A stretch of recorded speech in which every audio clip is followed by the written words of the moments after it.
Hi there, everyone. My name is Rina Hicks, and someone has just asked me a question around debt and why is it easy to take debt?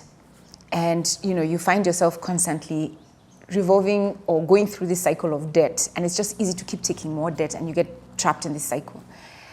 And when I think about it, I recognize that it's easy to get debt. It's easy to get a loan. I mean, we're constantly being bombarded by apps and banks. Take this loan, you now can take 50,000, you can take 100,000.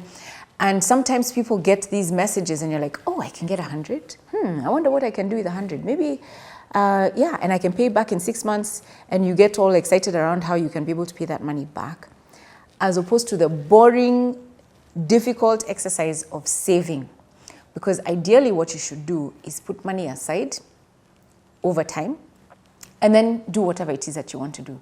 I have a friend they're an older couple actually, and one of the things that this couple said to me is that even if they have money in the bank and they want to buy a new couch, for example, they don't go to the bank and get the money and buy the couch immediately. They look at their income and they look at the couch that they want to buy, divide that cost over the number of months that they can afford based on their savings, and they wait, whether it's 6 months, 3 months, whatever time it will take them to buy that item, and they end up buying it. And they love it because then they're like, we've achieved something. And I'm like, wow, that's proper delayed gratification. It's easier to quickly get what you want by getting debt, but the aftermath of that is that you end up paying so much more, especially if you're borrowing from these apps, where you end up paying possibly even double the amount that you've borrowed, and you end up in a cycle because you're going deeper and deeper into debt. And so the first thing you have to ask yourself is this debt going to leave me better off financially, not socially or emotionally? Is it going to leave me better off financially or worse off?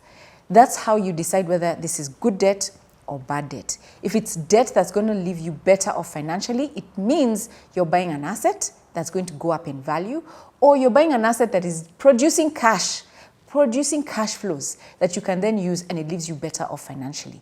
However, if you're borrowing to spend on things that are going to end up gone, a wedding, dowry, shoes, a holiday, that's bad debt because it leaves you worse off financially. So if you're buying those kinds of things, a car and things like that, especially if it's your second car, I would suggest that you don't take debt. Your first car, fine, you can take debt, but don't take more than 3 years to pay it off. For the rest of the things that you're buying, take time to save for it and then buy it. I'm reading a book called 1929, and it's blowing my mind because it's a story about how the economy crashed in 1929. And what caused that crash? Debt. And let me tell you, I am seeing it happening all over again. The amount of debt that governments, individuals, societies are getting into, it is a problem. And so please just take time to save for what it is that you want, because that cycle of debt is a problem. And the thing about debt, it makes you a slave. You lose peace. You lose peace of mind. Some people lose sleep. And to the extent that people even run away, others decide to delete themselves from this earth because of debt. It is not worth it. So take time to plan what it is that you want to be able to do, and to the extent possible, save, invest, and let your assets and your income from those assets pay for what you want to and for the lifestyle that you desire. Okay, guys, have a great day.